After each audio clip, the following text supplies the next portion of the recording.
I am no longer Ollie's assistant. Oh lord. That's my party trick to control my dreams. Back to the solving first world problems. And yes, coming to the rescue for that. Hiya, it's been a while as always. And today I'm in a bit of a different setup because I've kind of gone from posting twice a week to posting once a week and then not at all. And now I felt too nervous to get back on camera and film a normal video about how I work fast on my MacBook. So I thought in the meantime, I would kind of just break it up and ease my way in with a very chill video. And in this, what I'm going to be doing is finishing a painting, which I started absolute ages ago. Actually, let me show it. So, oh gosh. So this is her. It's a painting of a man and a woman kissing that I saw in a photograph somewhere. I'm going to see if I can find actually who created the photograph, because that'd be good to mention. But yeah, you can probably see it in my reflection over there on the computer. So hopefully if I can get this set up to work. So the first thing I'm going to do is try and mix my base for the skin tone, if I remember how to create an adequate brown. I think what you're supposed to do is mix equal amounts of yellow, red and blue, and you should get a good brown. And once you do that, that can be then the basis for skin tones. Again, these are just this is just based on the skin tones of the people in this photograph. I will admit I am very bad at mixing skin tones actually, and what I used to do when I was younger is I used to try and find abstract art that had I think I painted people once in a blue skin tone. I just find it very, very easier to create various shades of blue than various shades of brown or pasty in my case. So yeah, I still find it quite difficult to find the right color skin tone, and the lighting here is horrible, but it's okay, we move. This painting basically would never have happened anyway because it's just been sitting here for absolute ages, so I might as well just play around with it. So okay, I'll use that as my base. So yes, what has happened and why have I been off YouTube for a while? Well, the reason for that is basically I've been unwell because there was a series of events that kept me away. For the first one being basically just having the vaccine and having a terrible reaction to it. I was unwell and bedbound for, I think, well, technically I was bedbound for about 3 weeks, but I think that was me just being a bit overly dramatic about it. But for at least 1.5 weeks, 2 weeks, I did have a terrible migraine and some fever, although the migraine actually did last for the 3 weeks. So I spent it mostly in bed. So that was one reason that I was not filming. I did try to set up my camera a few times and get some filming done, and I actually did manage to film a video in that state when I was explaining why I was away. I just looked so exhausted and terrible in it that I decided to stay away until I got better, basically, which didn't happen as soon as I would hoped it would. So that was one reason. And then that was followed up immediately by me having exams, which I just finished last Friday. And I thought because I'd been away for so long, I still was not 100% well. So my health has actually not been the greatest recently. And that was the reason why, along with the exams, I thought, okay, this is a bit too much. I don't think I can show up and be okay on YouTube. So I just thought I would take some time away, which is quite terrifying for me, I think, because I think a bit of imposter syndrome over this channel and how well it has gone. And I feel as though if I don't do the maximum amount of work and show up and just consistently post, that it will just all disappear and everyone will just stop watching my videos, which I know is slightly irrational fear, perhaps, but it's definitely not the worst thing in the world. I mean, I was living perfectly fine without the YouTube channel to start with, so I don't think I should kind of dramatize it as much in my head or feel so terrible about it. So yeah, that happened, and now that my exam is finished, basically, I'm sorry, I find it quite difficult to multitask while I'm doing this, so I'm sorry if I take some weird pauses or if I'm just speaking quite weirdly and not in the best way possible, although this is an authentic, I guess, distracted Elizabeth chat, so in some way it is quite natural. But yes, so then the exams happened, and during that week, I guess it was slightly stressful, mostly because we had to quarantine so much, which I didn't know about OSCEs, but basically because there are so many students and they're having OSCEs throughout the day, you have to be locked inside somewhere without your phone or electronic devices, while others go into their rooms and have their OSCEs, just so you don't share the information and people cannot cheat, which I guess is quite effective. But it also means that there's just these huge stretches of time throughout the day where I can't do much and I can't be productive, and I realize how addicted I am to my phone and computer and just doing work. So I did try to pass the time by reading books and getting things done, basically, but it was devastating and very, very sad, a true sign of the times and of my failure to just meditate and be zen for 4 or 5, 6 hours in a row, which, to be honest, even saying that out loud does make it feel quite difficult. So work to be done there, basically. And yes, the exams went surprisingly okay. I've honestly found this year quite challenging when it comes to medicine, just because things have not flown as well as they usually would. We've had a lot less, I think, or I have had a lot less clinical exposure than I've had before. So I was very nervous to do in-person exams. I don't think I had a lot of confidence in my clinical skills or my abilities this year, but I did find the OSCEs a lot of fun, if I can say so. I think they're my favorite type of exam, and I really actually enjoyed taking them in the end. So yeah, that's kind of the summary academically of what happened. And this is a very ugly colour, definitely needs a lot of red. Oh, that is not skin tone. Sometimes when I do skin tone, I just compare it to my own skin colour for reference, and it kind of helps to pick out if there is something severely wrong with it, basically. That's way too red now, but she is quite reddish, although he is not. So I am now officially done with my 3rd year of medical school, which means I just have 2 more years left. It feels interesting. Yeah, I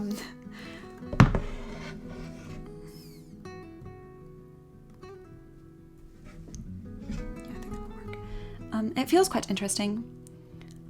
I'm quite excited for next year, although I'm not excited to be removed from the hospital in which I had my placement so far, because I quite like King's and I like the location. I like the fact that it's in London, and it's such a large hospital, and there's always a lot to do. Even if you get sent away from one department, you can always just, be nice and follow other doctors around, and eventually they will let you do things, which I found quite fun at King's. And I think for my placements next year, especially, are all over the place, so we'll have to travel quite a lot. I'll also be moving away from my flat here, so we've been house hunting, which has not been too much fun, to be completely honest.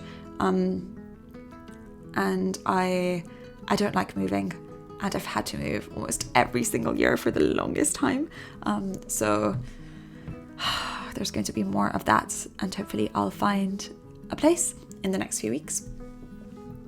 And I think this time around I'll have a living room, which is, I cannot explain how exciting that is. I have not had a living room in absolute years, and the thought of having a couch and being able to just sit down somewhere that is not my bed is so exciting. So I'm very, very, very excited for that. So that's kind of keeping me going and making me not too sad to have to move from here, even though I kind of got used to this apartment and especially the views, and I think I will eventually miss it.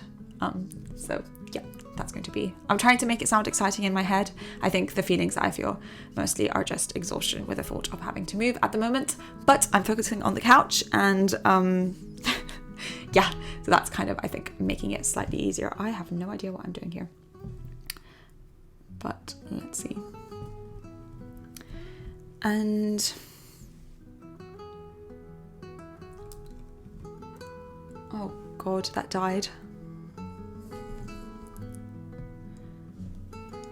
So yeah, the thought of having to move is terrifying and exciting at the same time. Medical school during COVID has actually been quite interesting, and I'm actually very curious to see what the experience has been for others, especially those in first year. I feel quite bad on everyone who's had to kind of perhaps not even properly meet their classmates or their university friends, and getting started with online lectures, I think, is not the best experience. And of course I recognise that is the least of the issues that everyone's had to go through through COVID, but I don't think it is insignificant in terms of at least when it comes to education and to university. I think the fact that we've had to do things online has greatly changed things a lot. I think this year has been quite challenging in terms of education for me, I think, in medicine. I'm someone who really, really loves the practical aspects of the job. And for example, even in my first year, we didn't have any clinical practice yet. And I would already go to the hospital and get scrubbed into surgeries, because I think that's kind of what motivated me a lot to be in medicine, is just being around patients and doctors and seeing how things are done. And I do enjoy the lectures, and I of course enjoy the theory, and I love studying it, but I will admit I enjoy the practical side 1,000 times more, and I just feel so happy and excited and grateful to be alive and to be able to do this degree every time I'm in hospital. It's one of my favourite places to be, actually, and it's so much fun. And not having the opportunity to do that this year meant that I again, I will admit this is the least, this sounds terrible because there's so many terrible things that have happened because of COVID, and people have been affected too, but people have been affected in so many ways and had to lose their jobs or their homes or their family members and loved ones. So I'm definitely not comparing the effects of COVID on my life with all that. But I just mean in terms of the impact that COVID has had strictly on my education and nothing else, because of course it has also had impacted even me personally in so many other ways. So many other ways apart from my education. But speaking about education, because that's a bit easier to do, I think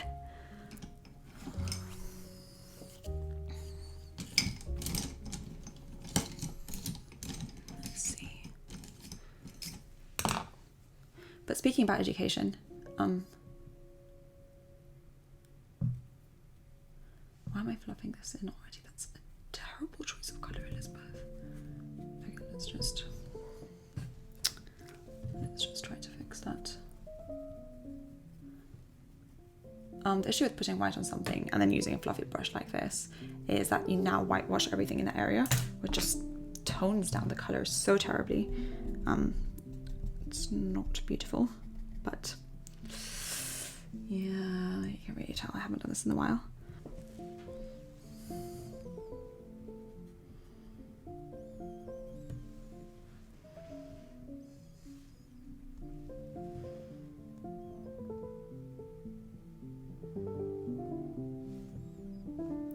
Sorry, I'm supposed to be talking. So the fact that I couldn't go into hospital for so long, and because I do live alone, there were stretches of times, weeks, sometimes in a row, where I would basically see no one, and I was just working and studying from my room. And I think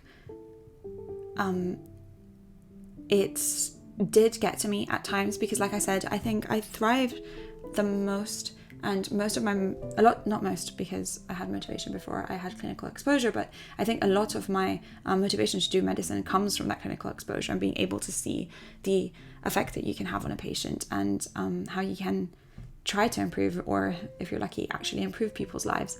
And having that taken away and being stuck in my room basically alone for weeks, trying to, or having to basically, because I don't do it a lot of the time, but having to read about calcium channel blockers was not too much fun. So I think for the first time this year, there were moments wherein I felt that I couldn't do medicine and I'd picked the wrong degree. And I admit there was a point where I even contacted the university because I thought I wanted to leave, basically, and that medicine wasn't right.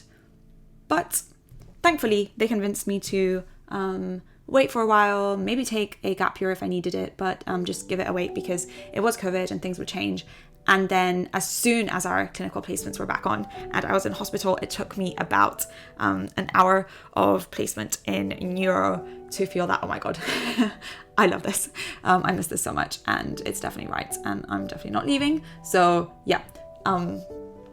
But I do think that the lack of clinical exposure did definitely affect me a lot this year. It definitely knocked my confidence. It made me question my love for medicine, which was not fun, and pushed me into an existential crisis. But we're on the other side, and it's all okay. So that's fine.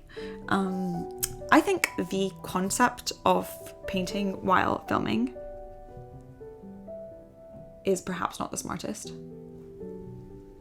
because I don't think I'm doing either properly. But it was an idea. We tried it. It's okay.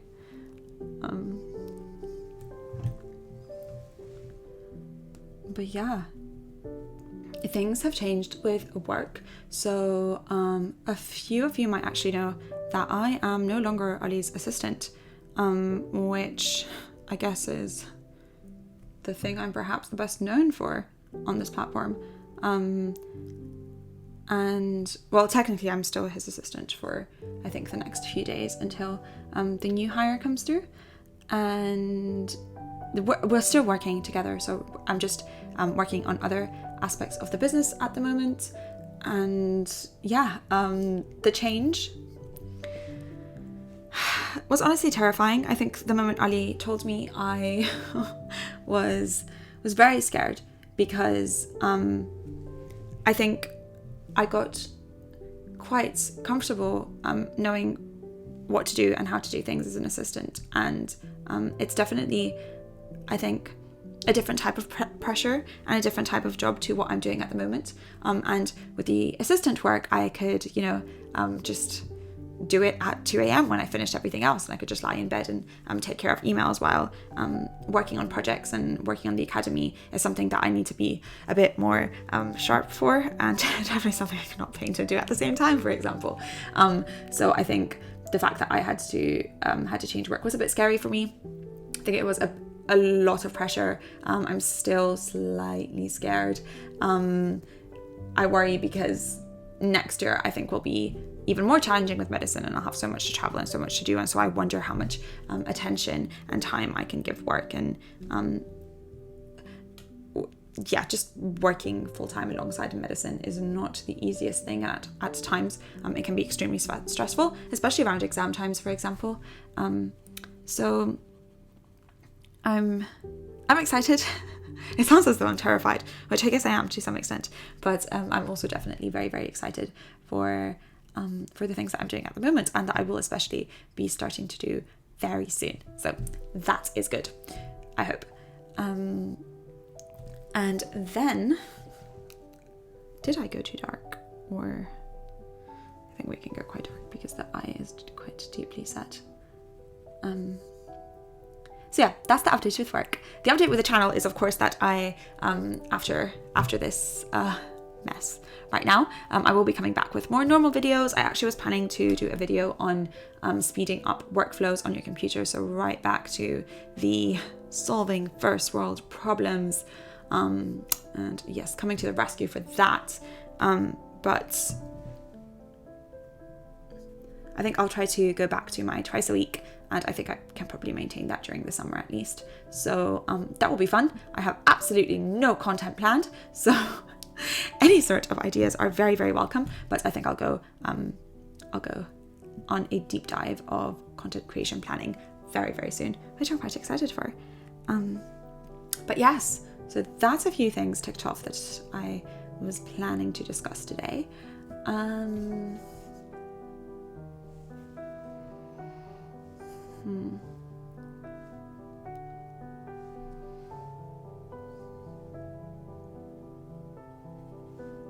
These lines are so beautiful.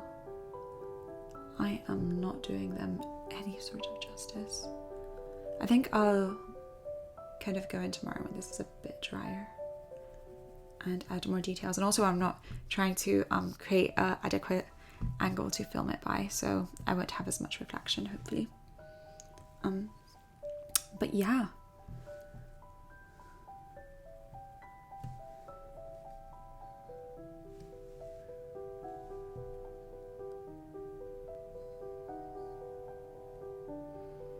You know what? Actually, I still have my questions from the 40K Q&A. So I might actually go through a few of those because I remember making the list on Notion. Okay, let's start. Oh no, it's a full page. Okay. Let's start. If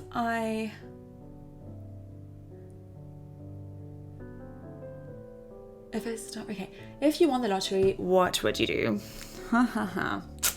What would I do? Okay, I'm assuming this is what would I do for myself, because of course first I think I'd focus on my family and try to get them sorted out. But once I've probably pay off my parents' mortgage and buy a few houses for my kid. How much is the lottery? I'm assuming it's a few mil.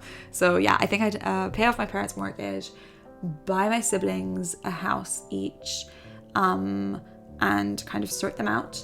And then when it comes to myself, to be honest, I don't think I would change much. I'd still finish medical school, of course. I would probably produce some more fun content. I'd get a full-time video editor. That would be quite helpful, so I could produce more content. And I think I'd buy Audible, definitely. And not only buy Audible, but I would get every single audiobook and Kindle book that I've ever want to read. That would be absolutely fab. I think that's when I know I've made it, when I can get any book I want on Audible. And to be honest, I've never bought a book on Audible, but they're just so expensive, they always make me cringe. So if I was at the state that I could just, hear a book, buy it on Audible and not bat an eye, then I'd know that I am very, very comfortable and I've made it. So I think that would be my measure of my personal measure of financial success. It's not a very high bar, to be fair, but it's probably good. And I just get a lot of seafood because I love seafood so much, but it's so expensive. So I think I'd be eating seafood and sushi every single day, and that would be absolutely fab. So I think those are the changes that I do to my life. But in terms of work, to be fair, probably still keep a few aspects of my job. Yeah, probably. Maybe to a lesser extent. But, oh, no, that's the wrong colour.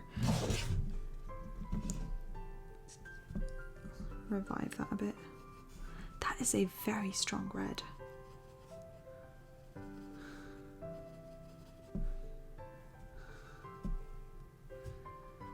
Let's see.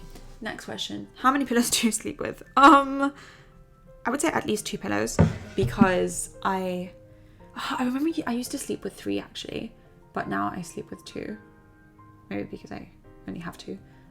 But I sleep with 1 pillow, and I have one arm under it and one arm hugging it always, and I always have one pillow between my legs. And before, I used to have another pillow that I would hug with one arm, so I would sleep under one pillow and hug another with an arm and have one between my legs. So I used to have 3.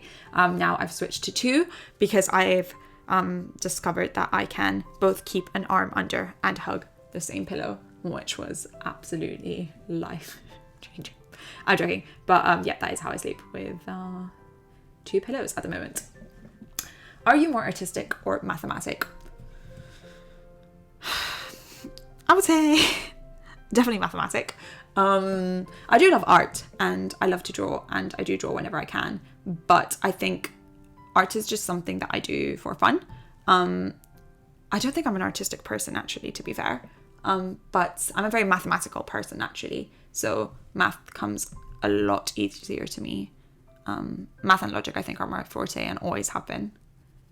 Maths and physics were my jam in school, while art is just something that I worked on because I find it fun.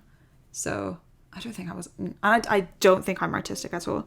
I think I just have the patience to sit down and teach myself how to draw and paint. Not that I was born with a gift, if that makes sense. So definitely mathematic. Morning person or night owl? I actually feel very, very strongly for this, and I have a video in my content creation thing that I want to film as soon as possible, because I feel so passionately about waking up late. And so to answer the question, I'm definitely a night owl. It's actually 11 p.m. right now when I decided to start painting.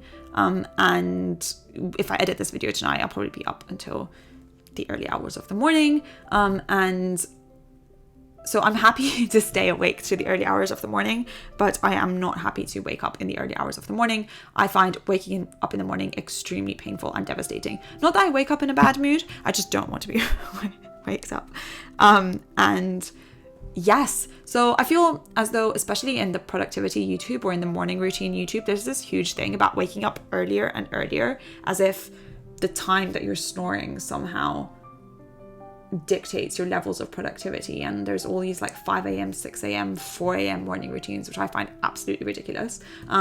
So yeah, I feel very, very passionately about, if you're a night owl, not feeling guilty about it, working when you're at your freshest and being fine. I don't have anything against morning people as long as they don't have an alarm in my vicinity.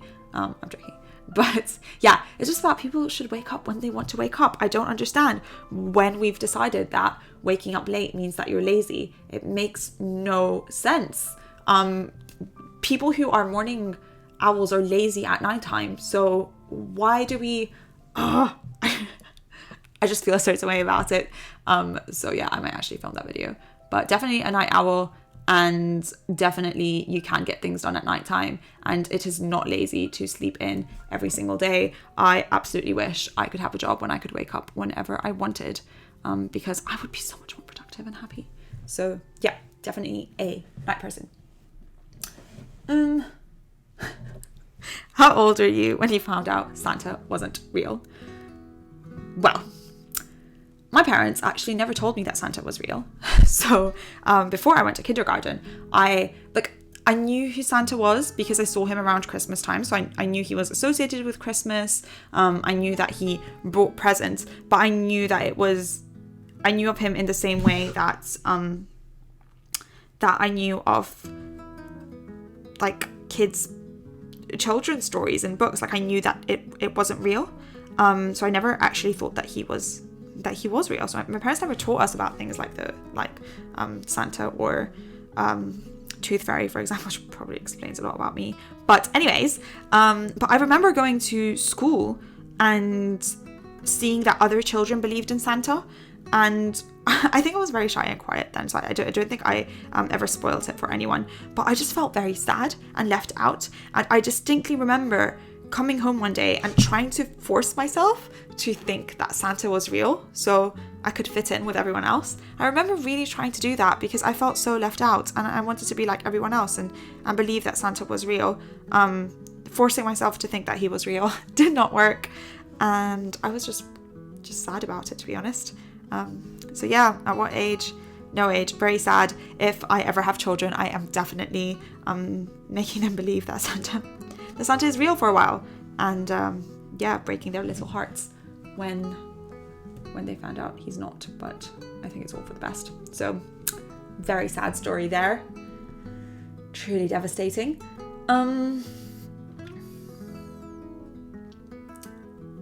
What is your biggest pet peeve?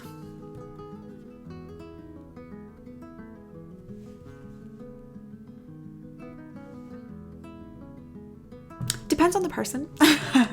I think I have different pet peeves for different people, because I think I can accept that we're all different. So if I find something slightly annoying about someone, but I understand why they're that way, or why they do that, or why it comes easily to them or naturally to them to behave a certain way, I think it stops bothering me at that point. But in general, just rudeness is a pet peeve, especially to customer service workers. I think it's mainly because I've worked in customer service for so many years, but just rudeness in general really, really gets me. I find it extremely unnecessary and inexcusable to ever be rude, really. So I think rudeness would be one of my biggest pet peeves, and making other people just rudeness does not only extend to being outwardly saying bad things, but also just subconsciously making people around you feel less than or feel bad about themselves.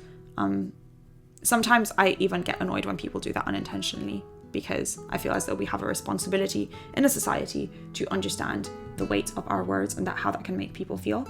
I'm not above this. I'm sure that I've done it, do it, will do it, but I promise that I do always overthink and try to minimize the times that I might be making people feel bad. So yeah, that I think that is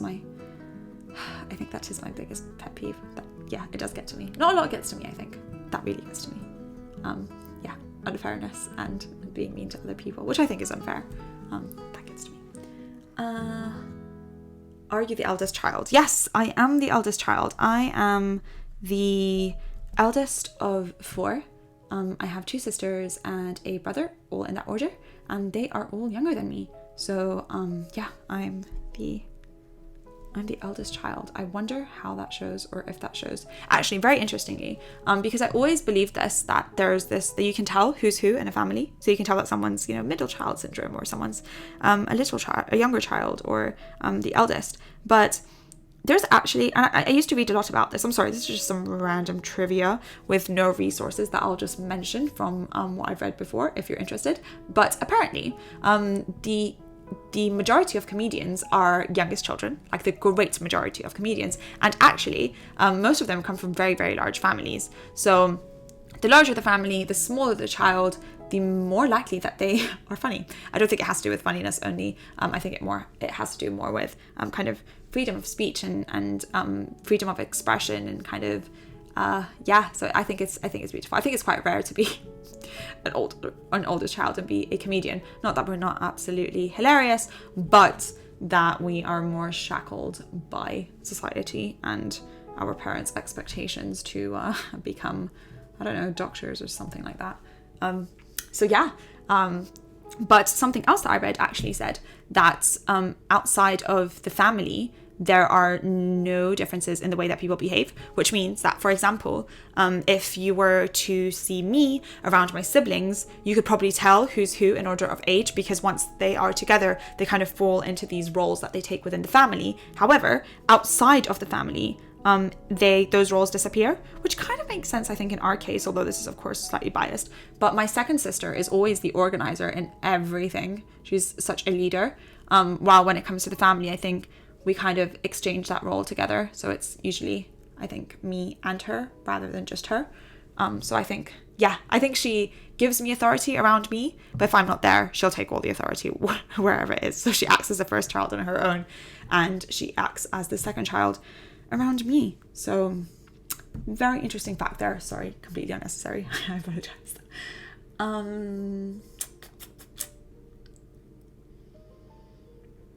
How do I do my makeup? Very fast. I get asked about this a lot. I do my makeup very, very fast. It usually takes me under a song. So I would say around 3 minutes a day to do my makeup, which is why I do wear makeup every single day. It just takes no time. The reason for that is that I've just been doing the same makeup forever since I started wearing makeup at, I think, 19. So I think I was around 19 when I first wore makeup. And I've just basically been doing the only thing, which is also the only makeup look that I know how to do. I don't own an eyeshadow palette. I definitely don't know how to do my eyeshadow or to do anything spicy or interesting. This is the only thing I do. And it basically works for every day. But the answer to that is I do my makeup very, very fast. I've been considering doing a makeup video, but I also find it so intimidating and embarrassing because I don't think I'd be good at it. But let's see. Maybe at some point. Is living in London expensive? Yes, it is tragically expensive. My sister just moved to the north, and just hearing what her rent is, which is about 5 times, I think, cheaper than what I pay in London, is absolutely tragic. So yes, London is extremely expensive. You have to pay for transport. Food is more expensive, I think. Well, if you're lazy like me and you don't make the time to go to a larger supermarket or to order food from the supermarket to your home. I think there are ways, definitely, that you can make living in London more affordable, but it is a challenge in a way that it doesn't necessarily have to be in other places. So I would say yes, and especially if you have to pay for rent. London is tragically expensive. Overall worth it? I don't know. I'm not one to answer that, but for me it is, because I mean my university is here, so my whole life is here. But otherwise, not too sure. I love London, one of my favorite cities in the world. Not that I've seen too many, but yeah. To answer the question and stick to it, definitely very expensive. Would you rather do F1, F2 or USMLE? So there's been a lot of chat about the USMLEs in my vicinity recently, mostly due to Ollie's ups and downs with it. I love the NHS. I love the UK, and I guess this is all I know in terms of hospitals. So I've never had proper clinical practice elsewhere. So I don't know. I think I'd be curious to see the way that healthcare systems work in other places. I'm not sure that I'd go to the US though. I've always had something against living in the US, just because I don't know why, actually. I don't have a good reason for it. I just never thought that I would move there. And although I definitely want to visit, I really, really, really want to go to New York in Christmas time. It's my dream, mostly because of Home Alone, but just because it looks so beautiful. And perhaps I would live in New York for a while. I don't know that I would practice medicine there. If I would have the opportunity, absolutely, but I'm not sure that it is worth going through so many hoops to leave the UK. And I think my dream is to practice medicine elsewhere at some point. I think after I'm a bit more qualified, and I think somewhere between specialization, I might want to practice medicine somewhere. But I think maybe it would be in a country where I could make a bit more of a change.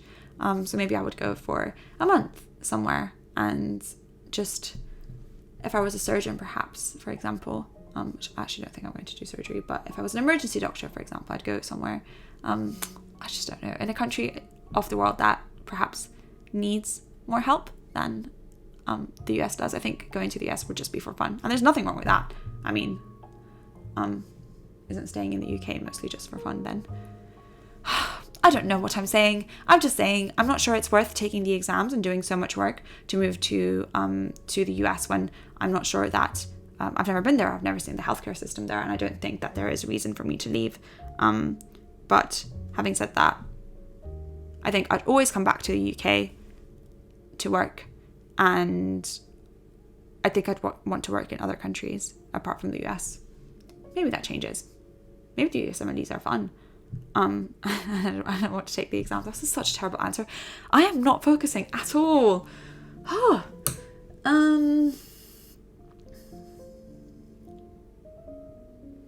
What is your favorite music? I do not have a favorite genre of music. I listen to many different things, and I really don't think I could pick. One of my favorite artists that I keep going back and back and back to is Mac Miller. I love his work.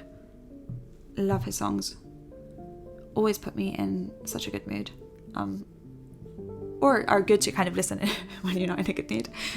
Yeah, he's amazing. So I think Mac Miller is one of my faves. The issue with Mac Miller songs is they're very hard to seriously sing along to.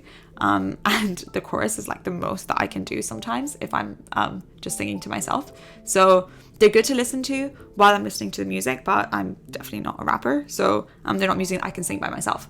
While songs that I like to sing by myself are Bruno Mars and especially Ed Sheeran. So I find it a lot easier to sing their songs to myself. So those are the kind of songs that I will listen to if I want a song stuck in my head so I can sing or hum throughout the day while I'm doing other stuff.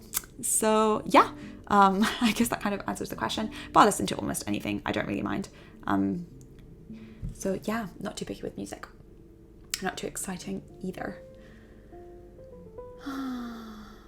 What is something weird about you? I think I've mentioned some things before. Something else that's weird about me is that I have tactile synesthesia, which basically means that I didn't even know this was a thing until I read about it in a book. So synesthesia is where you have a crossover of different, if I get this right. So synesthesia is where you have a crossover of different senses in your brain. So people, for example, can, I was going to say see colors, can hear colors, or they can see musical notes in different colors, or they have colors for numbers or things like this. And these people are usually very, very creative. I'm not saying this to say I am creative. Wait. But yeah, so it's really, really cool. It's super interesting. I just find it, I've always been fascinated by it. And I always thought that it was the very cool ones. Apparently, there's also some very lame forms of synesthesia, one of which I have because I could not be blessed with one of the actually interesting ones, which would have made me perhaps a better artist or helped in my life. I have the most pointless form of synesthesia, which is basically I have tactile synesthesia. So feeling different things usually gives me different types of emotions. So there, if it's a material which I like, it will make me feel very, very peaceful and great. And if it's a material which I don't like, I will feel like extremely anxious or weird. So sometimes different forms of carpets or couches, especially, I don't know why they get wrapped in these very weird materials, and every time I touch them I feel like super uncomfortable. So yeah, that's my form of synesthesia. It will prompt like strong emotions, different types of materials, and different things I touch will make me feel certain emotions. So yeah, the nice ones are really fun because I can just feel immediate bliss just by touching something, but the ones that are annoying are very bad because they make me extremely uncomfortable. So that is my secret talent. Another secret talent of mine is that I can lucid dream, which basically means I can control what happens in my dreams. And I realize why that sounds really cool, but in all honesty, I thought that's how everyone dreamt. I only discovered this quite late in life, when we were in school and people were talking about lucid dreaming, which I thought in my head was just dreaming, and that's when I realized not everyone could do the same thing. So that's my party trick to control my dreams. I will say it's very fun. Maybe that's why I like to sleep so much, and like to sleep in so much, but yeah, it's quite complicated, so it's not as easy as it sounds, at least not for me. And it depends on kind of my mood and recently and how happy or sad I am, because sometimes I can't do it. But most of the time, yes, I am able to control everything in my dream. There are limits to it. So people always say, oh, can you make yourself fly? Yes. And I have done that before, but sometimes it's not that I do that thing all the time. I think it's mostly fun to create scenarios and like worlds or different things that go on in the dream. So it's really fun. I think it's like you go to sleep and I don't realize when I'm falling asleep, but at some point I realize that, oh, I'm in a dream. This is cool. I can do whatever I want now. And I definitely do find that very, very fun.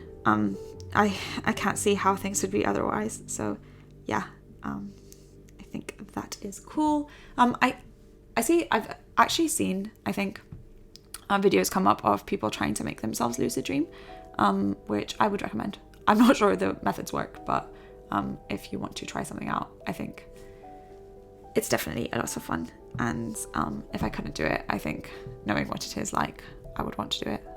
So yeah, would recommend. Any thoughts on what you want to specialize in? Back to medicine. I think I've discussed before that I always thought I wanted to be a surgeon. However, recently I think that's changed. So I don't think I want to do surgery anymore. I do find it very fun. I love the operating room. And that brings a problem because I can't, although I love anaesthetists, I think they're extremely, extremely fun. I've always had the best experience around them. So I try to stop myself in thinking, oh, just because you've met some very cool people, that does not mean that this is your specialty. You need to like the specialty and studying the material and doing the job. It's not just about meeting very nice people. So I try to remind myself of that. And I think I don't think I could do anesthetics, just because I can't imagine being in an operating theatre and not touching the patient or not doing like any of the work and not being scrubbed in. It just feels like torture. It feels tragic to me. So I don't think I could do that. Even now, whenever I go into surgery, I always ask to be scrubbed in because I want to be like as close as possible and have the opportunity to, hold a retractor or cut stitches or do something like that. So I don't think, therefore, I would do anesthetics, although I do find it quite interesting. And I know I want it to be a practical job, and I do want to work in hospital. So I don't think I could be a GP or work outside of hospital. I think being in hospital is absolutely great. So I'm not too sure. My favorite placement this year has been neurology. I love everything to do with the brain. I love that you can elicit symptoms in the patient and kind of come to a diagnosis almost just by inspection and examination, which is absolutely insane. And I love reading about the brain. I think most of the medical books that I have read, extracurricular ones, have been on the brain. I'm naturally attracted to that sort of content, which I find extremely promising. I was talking about this with my friends actually recently, and this might be absolutely ridiculous. And if there's any chance that there's any doctors watching and you have a very strong opinion on this or think that I'm being absolutely stupid and looking at things in the wrong way, please leave a comment, because I would really appreciate it. Because this is, of course, my very naive third-year medical student way of viewing the world. So it might be completely wrong. But I think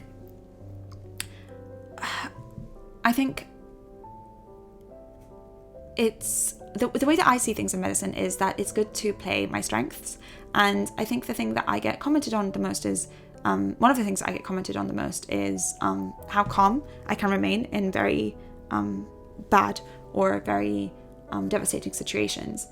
And for that reason, I think I'm quite, it sounds terrible, but I'm quite comfortable in traumatic cases, just because I tend to be calmer than everyone else, and I think I like to take that role of trying to calm everyone down and to maybe that's a older child kind of behavior, but yeah, I tend to do that quite a bit. So I thought perhaps in the back of my mind I was always thinking of acute medicine and basically trauma, which in my head I did like, and also cardio for that reason, which also can be quite acute. And I don't think I like cardiac medicine. I like studying the heart, but I don't think I've done enough cardiac placement. I think it was cardiac surgery, which was quite underwhelming for me when I saw open heart surgery. I thought it was going to be the coolest thing in the world.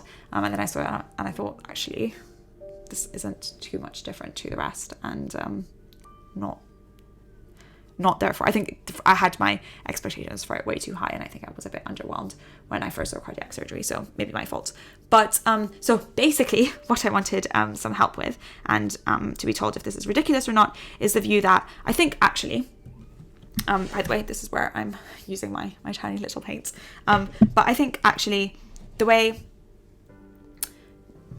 that I was thinking of it when I was out with my friends after our exams on our catch-up was that I think when I first specialized, I think perhaps I want to do trauma and emergency medicine, just because I think I love the energy, and every time that I'm in emergency medicine, it's just the coolest thing because you get to see so many patients, and it's just like a revolving door of trying to be the first responder to, well, not always the first responder if the ambulance is there, but very often you are the first responder to everyone sitting in the waiting room at least, and you can really make a difference, and they're always so grateful to see you, and there's so much variety in what you see, and I think, so my first consultation ever one-on-one on my own with a patient was in the emergency room, so I do have a lot of emotional associations with emergency medicine, which I do need to kind of untangle from my genuine feelings from it. And this year I got complimented, I think, twice. Yeah, I did get complimented twice by 2 emergency doctors saying that I think like an emergency medicine doctor, and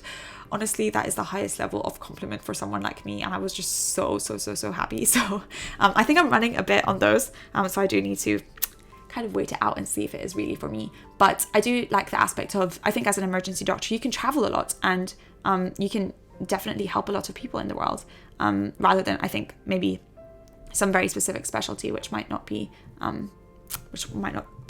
that easy and might not have that many transferable skills or use. So I think,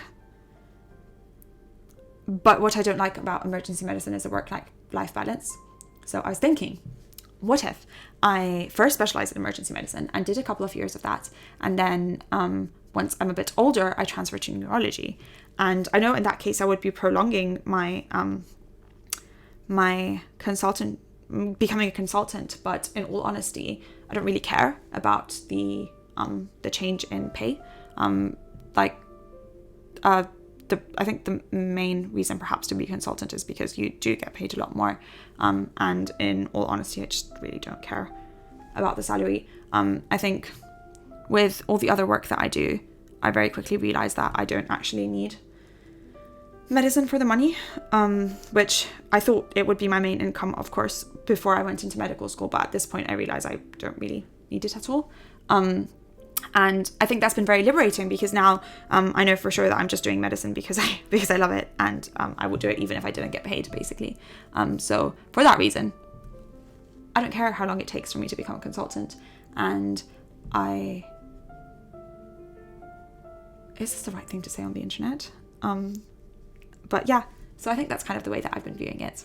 Perhaps very, very terrible, but quite curious if there are any people who are in medicine and what their thoughts are, and am I approaching this all wrong? Please help. Yeah, those have been my thoughts on specialization recently. I think maybe starting in emergency medicine and then moving on to neurology, hopefully later, or something of the sort might be.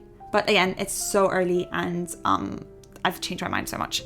So I would definitely not trust anything that I say on the matter, and I have no pressure on myself to decide. So it will be at least 4 years before I need to make any choices.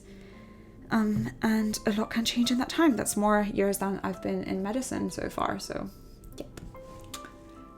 How do you overcome fear?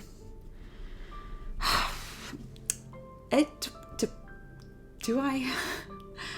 It depends on the fear, and I think some are not to be overcome. I mean, fear of lions, fear of snakes, fear of throwing yourself in boiling water, fear of drinking poison. Those fears is probably good to not overcome. Fears that you should overcome, if there are any. I think it's very much a case-by-case basis. I think when it comes to me, and I find that I have an irrational fear of something. For example, creating YouTube videos, or irrational fear of my upcoming exams, or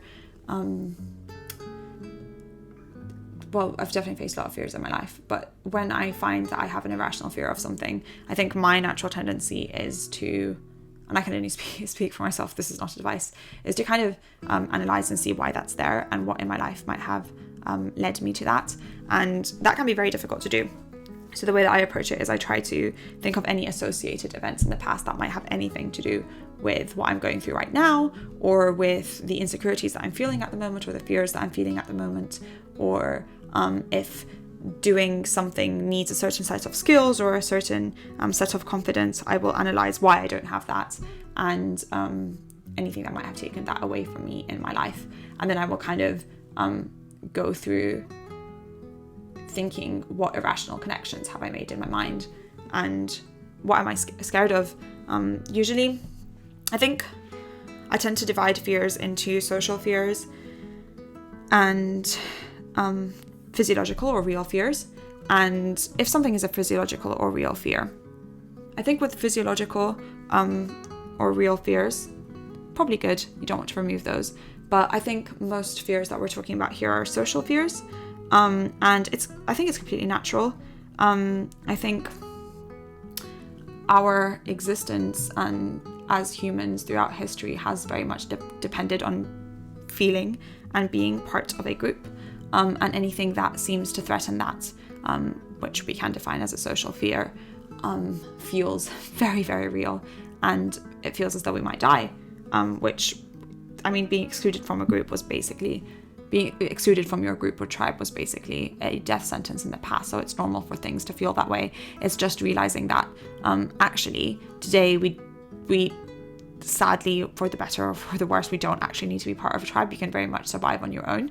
I wouldn't recommend it, but you can do so. So I think realizing that is my first step, realizing that, okay, what I'm feeling is terror. And is it real terror? Is it social terror? No, 99% of the time it's social terror. And then I'll then kind of validate that feeling in myself. And this sounds so good on paper. I'm really bad at doing this in real life because I am an extremely emotional person, and I find it very challenging to overcome those emotions.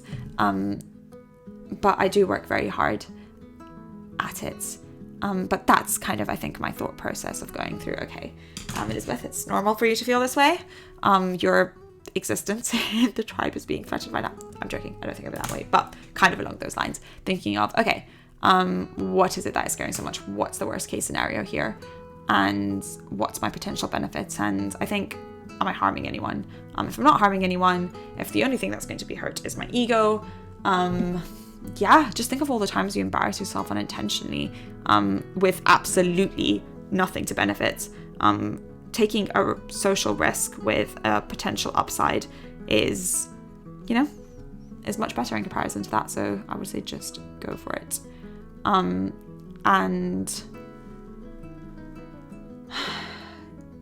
I would also say just be easy. Being easy on yourself is quite important. Recognizing that difficult things are difficult. And that sounds very obvious, but I, for one, tend to forget that a lot. That some things are just meant to be hard or meant to be hard for me. And I cannot compare myself to others, to people who are less emotional or people who are more in control of their emotions, whichever way you want to see it.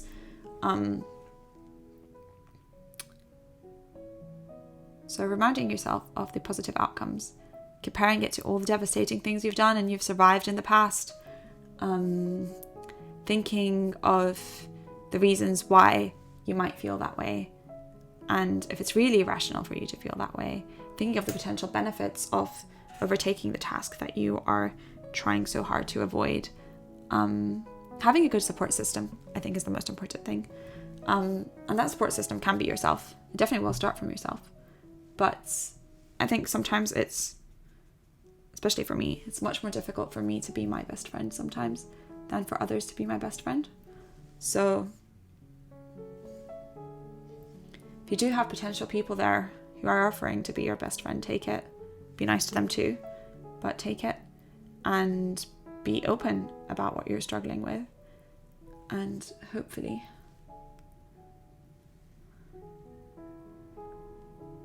you can find the strength to do what you want.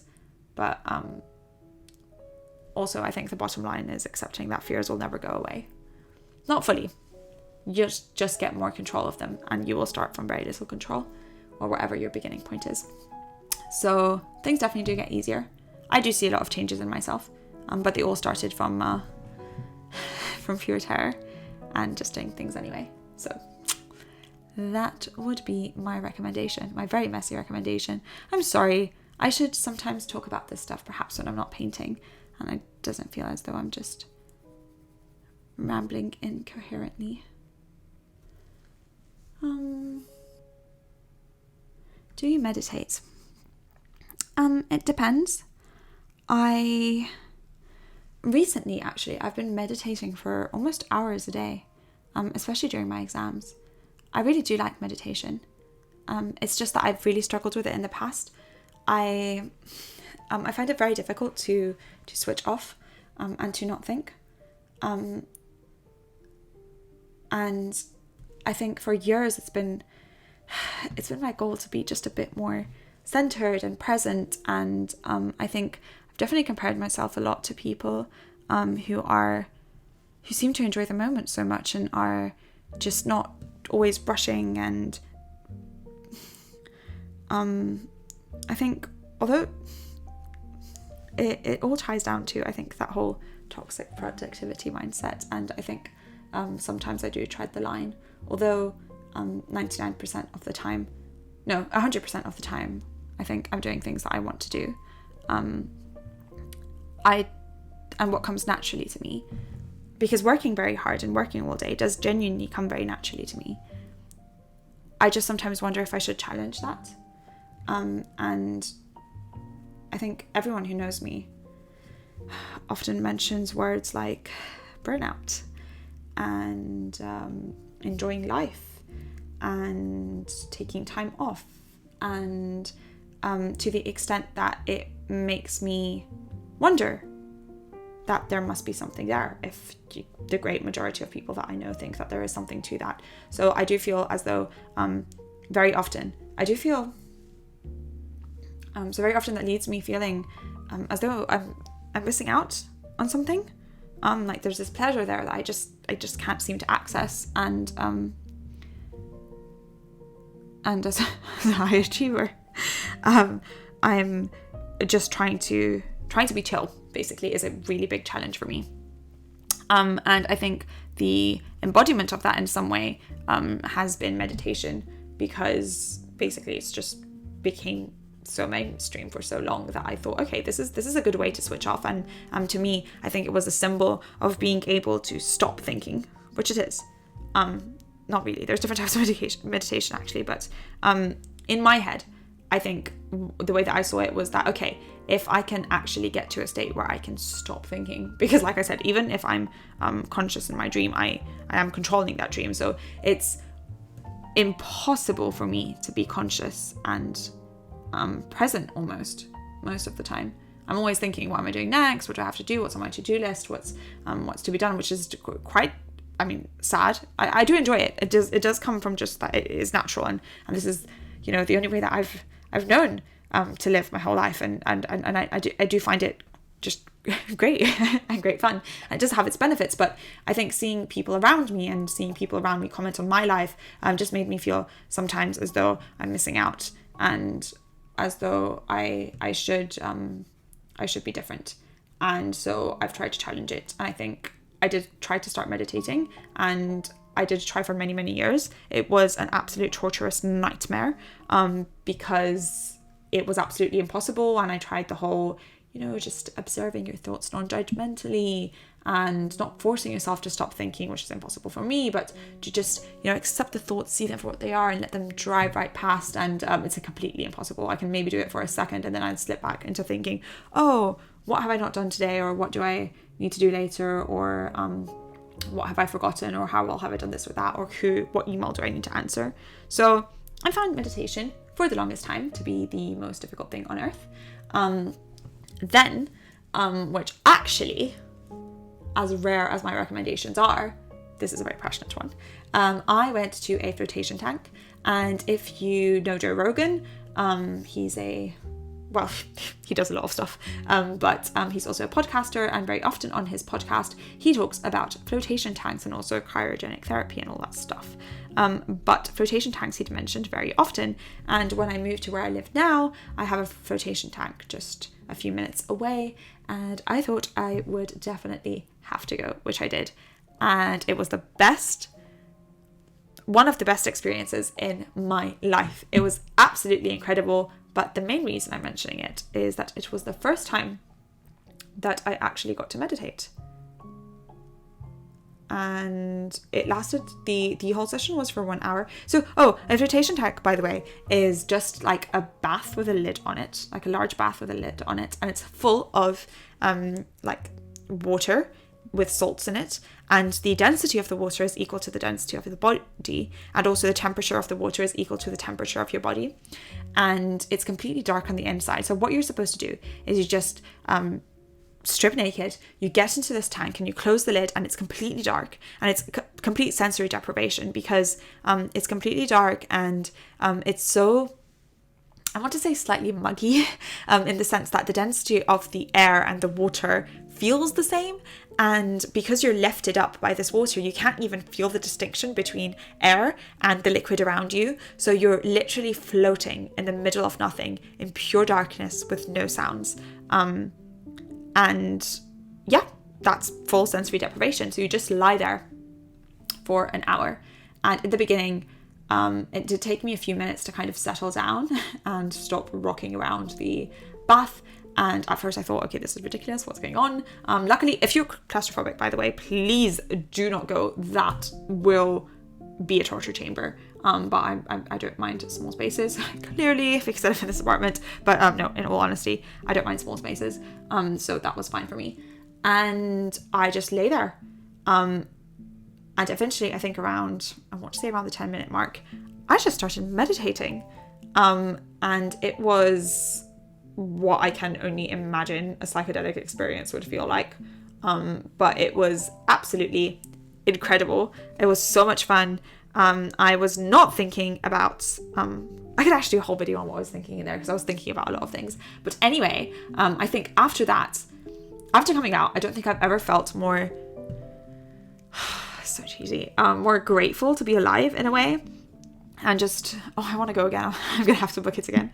But I've just felt so grateful for life and for existence and for my parents and for, the world. And just, this was mid-COVID, by the way.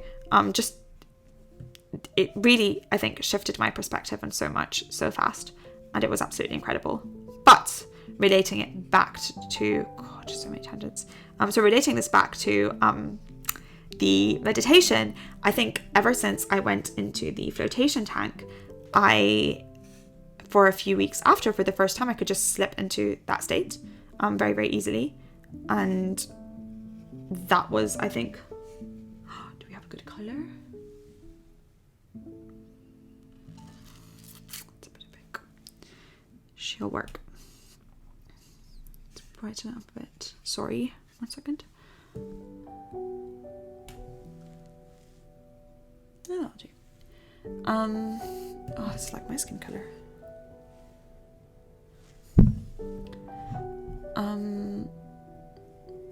Giving this lady a very pink glow. So yes, sorry. So yeah, after that, I just felt I could start meditating for the first time, and I think that's when I started to appreciate just not doing anything and just enjoying being alive, basically. With that, I enjoy being alive while doing things, but I'd never, I think, enjoyed being alive without doing things, if that makes sense. So it was absolutely incredible. Loved it so much, and I've been once more since.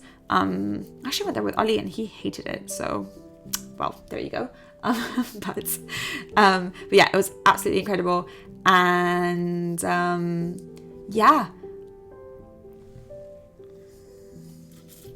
So ever since I do feel a craving to just get into that state. And it's actually been a few months since I've been to a flotation tank, and I think that the effect, at least, it's only been twice, so I can't really say this with certainty, but I think it has faded a bit. Oh god, I painted my mic. The effect, or the ability to just kind of slip into that state, has kind of worn off a tiny bit, but I'm still able to do it. And so ever since, I do very much enjoy meditation, and I do it quite often, and especially during my exams. I think I was very stressed, and especially during my exams, I was quite stressed, and I don't study during exams. So during the exam week or the week before, I don't actually study. I don't like cramming. I find it very distracting, and I just like to take that time off. Oh my god, maybe that's why. Because I'm too distracted to like get very productive and do other work, but I don't like to study. So I think it's just a weird limbo in my life usually during that time where I can't be too productive, but I just mainly just read, which is what I did. I read quite a lot, and I meditated a lot. So that was very fun. That was the longest answer ever. But yes, I do now very much enjoy meditating, and I try to do it as often as I can, and at least once a day. Yes, and to different lengths, as long as I can afford to. I think I still am the same person. So a few minutes in, I think the guilt will start kicking in, and I'll think, oh my god, Elizabeth, get up and get something done. I call it guilt because I try to convince myself that it's a bad thing, but I should rather say the instinct or desire to do things kicks in for me very soon. But I think I'm moving more towards enlightenment, in the sense that I'm forcing myself to be okay with taking time off and enjoying things, which I'm not sure. I still think I'd like to discuss this with someone, actually, because I think I am surrounded by people who are very much like me, and just work a lot. But I think I would really love to see the argument as to why, if working all the time comes very naturally to you, why should that be challenged? And can we actually say that there is value in doing absolutely nothing? Because I do enjoy it, but equally, I do also enjoy working. So why should I pick one over the other when the other can provide my future self, and maybe one day even other people, with more value than doing nothing can provide anyone? I don't know if that made any sense out loud. I don't know if any of this will make any sense out loud. But yeah. Favorite and worst thing about living alone. Okay. I've lived alone for absolute years now.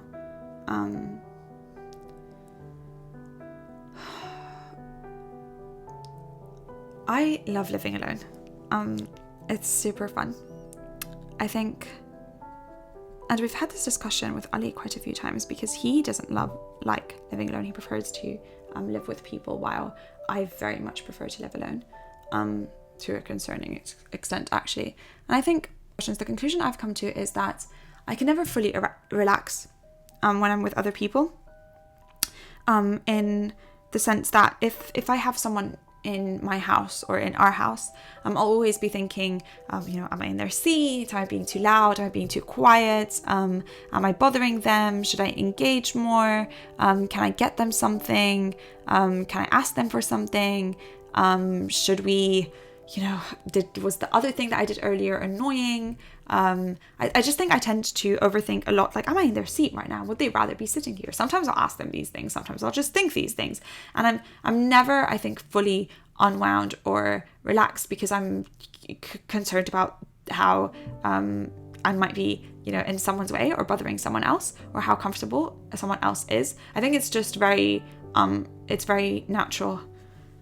I think maybe it's an eldest child thing, to just kind of think about people who surround you, and their levels of comfort and how they feel. And if I'm in the presence of anyone else, that will just play on my mind.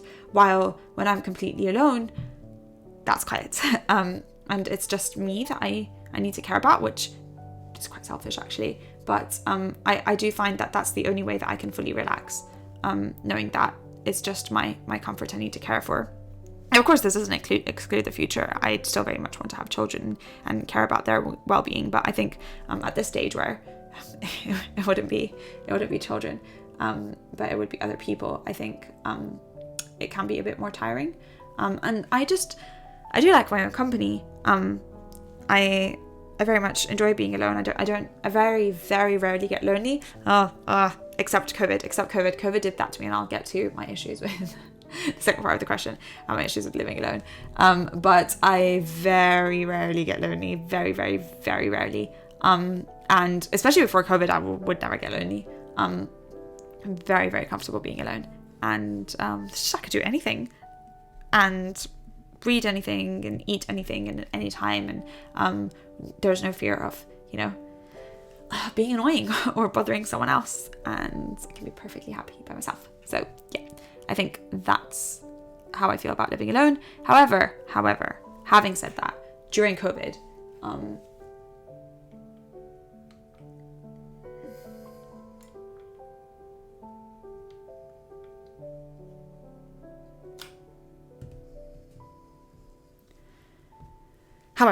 having said that, during COVID, things have been different, in that there's